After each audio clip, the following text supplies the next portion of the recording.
पहिले तर याचा निषेधच केला पाहिजे हा जो सरकारचा.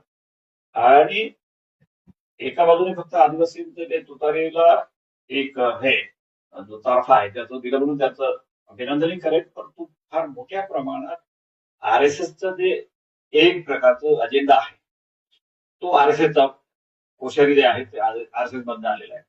आणि त्या राज्यामध्ये आज काय चाललंय, फार भयानक चाललंय. आणि अशा राज्यातल्या माणसाला एक प्रकारचं या देशामध्ये भाजपचं सरकार हे पूर्ण देशाला घातक आहे म्हणून कोश्यारी सारख्या माणसाला पद्मभूषण असेल किंवा पद्मविभूषण आहे का काय ते त्यांनाच माहीत, परंतु हे देण्याची गरज नव्हती. कारण या महाराष्ट्रातलं खरं तर इथे जे राज्य करतो समाज आहे मराठ्यांनी तो फार लक्षात ठेवलं पाहिजे.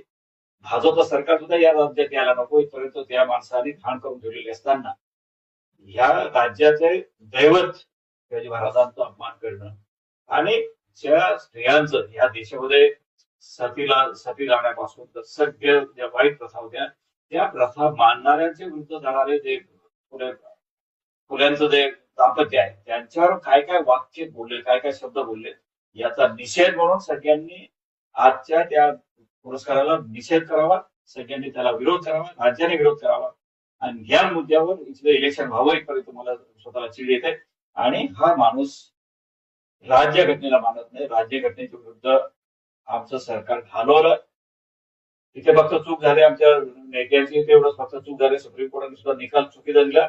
आणि राज्य घटनेची पायमल्ली करणारा राज्यपाल या राज्यामध्ये येऊन गेला आणि तो कोश्यारी आहे. आणि त्याला आज पुरस्कार मिळत असताना मनोमनी दुःख वाटतं.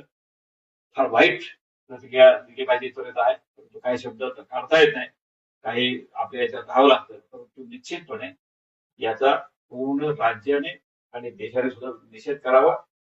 पुढे आंबेडकरांचा अपमान करणारा, कुलदैव म्हणजे या राज्याचं दैवत शिवाजी महाराजांचा अपमान करणारा त्याला का सहन करतात असा प्रश्न आहे. आणि या राज्यामध्ये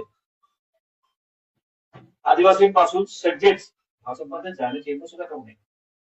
भाजप हा म्हणजे एक प्रकारचं सगळ्या ज्या दैवत आहे महाराष्ट्रात त्यांनाही मानणार नाही, राज्यघटनेला मानणार नाही. हे याचा अजेंडा जो आहे मनस्मृती तो आणणाऱ्या माणसाचा आज पुरस्कार झाला असं मी मानतो. आणि याचा निश्चितपणे आज या भागातनं शिवाजी महाराजांचा अपमान करण्याचा याचा निश्चितपणे मी इथे निषेध करतो आणि सगळ्यांनी निषेध करावशी विनंती करतो.